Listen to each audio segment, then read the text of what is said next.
आप सभी को नवरात्रि की हार्दिक शुभकामनाएं। हमने पूजा वूजा स्टार्ट कर दी थी नवरात्रि की, जो कि 8 पूजनी थी।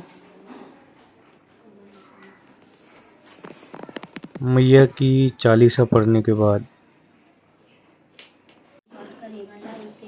हम सब लोग बैठे हुए थे आरती के लिए। फिर हमने आरती की, मैया की आरती की।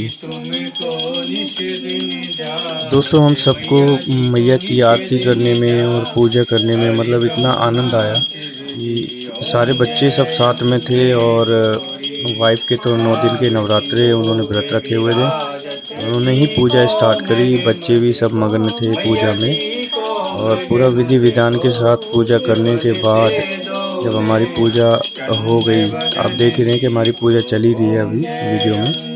और हमने जब पूजा फिनिश कर ली, तो पूजा फिनिश करने के बाद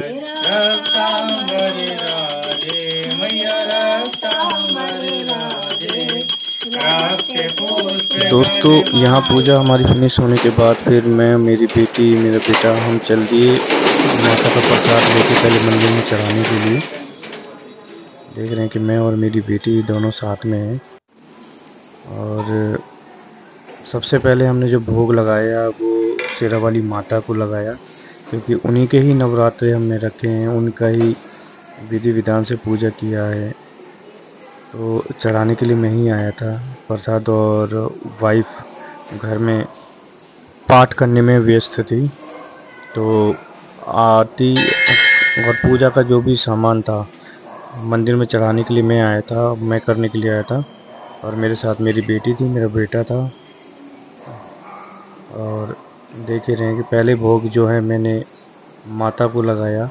माता को लगाने के बाद पूरा उनका जो भोग होता है, श्रृंगार होता है, श्रृंगार और माता की चुन्नी और दिया बाती करके फिर मैंने जो है उसके बाद बजरंगबली को भोग लगाया, क्योंकि उसके बाद बजरंगबली ही हैं जो माता के अंग रक्षक हैं। तो मैंने माता के अंग रक्षक बजरंगबली को भी भोग लगाया। और मेरी बेटी भी सब साथ में ही हैं, जो हर समय हर पूजा में अभी शामिल है।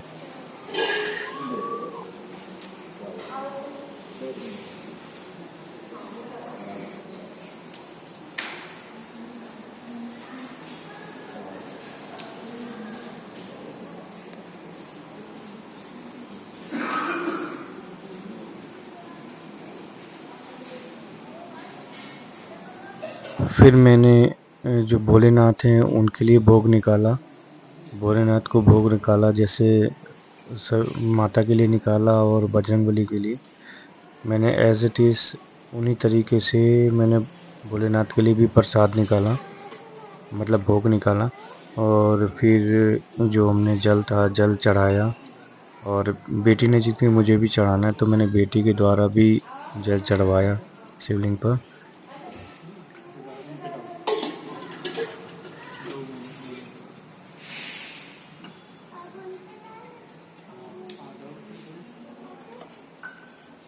अब डाल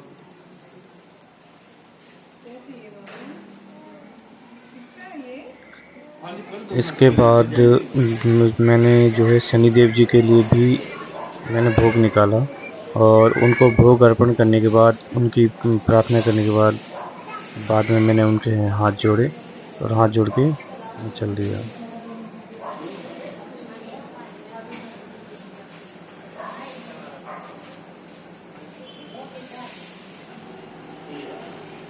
उसके बाद जो नारियल था, नारियल को मैंने फोड़ा, उसका पानी लोटे में निकाला। और वही पानी इसलिए निकाला था लोटे में, ताकि हम घर पे पी सकें उस पानी को, और घर में छिड़काव कर सकें, ताकि जो नेगेटिव एनर्जी है वो दूर जा सके। मंदिर में पूजा करने के बाद जब हम घर आए, तो उसके बाद वाइफ ने सभी कन्याओं के पैर धोए, जो कि आप देख ही रहे हैं वीडियो में। थोड़े थोड़े हमने पैर धोए हैं वाइफ ने। और उसके बाद जो पानी बचा था वो हमने पिया भी है लास्ट में। और यहाँ पे मतलब इतनी अच्छी फीलिंग आ रही थी कि चलो हमारे घर में कन्याओं का अभी आगमन है और कन्याओं को हम नवरात्रे जिमा रहे हैं। तो ये बड़ी सौभाग्य की बात थी कि हमें मतलब बहुत अच्छा लग रहा था कि माता का व्रत और पूजन करने के बाद कन्या जिमानी पड़ती है। अगर जैसे आप कन्या नहीं जिमाते तो फिर वो आपकी पूजा जो है वो अधूरी रह जाती है। तो यहाँ आप देख ही रहे हैं कि सबको सबकी थाली में खाना ना हमने परोस ही दिया था। जो पूजा का हमने खाना मतलब पूजा का जो सामान तैयार किया था, खाना तैयार किया था वाइफ ने, जो कि सुबह 3:30 बजे उठने के बाद तैयार किया था। सबको भोजन कराने के बाद फिर हमने और मेरे बेटे ने हमने सभी के पैर छुए। आप देख ही रहे हैं वीडियो, ये मेरा बड़ा बेटा है जिसने पैर छुए हैं कन्याओं के, और उसके बाद मैंने भी पैर छुए हैं। और इस तरीके से हमारी जो है जो पूजा है वो सफल हुई है। जय माता।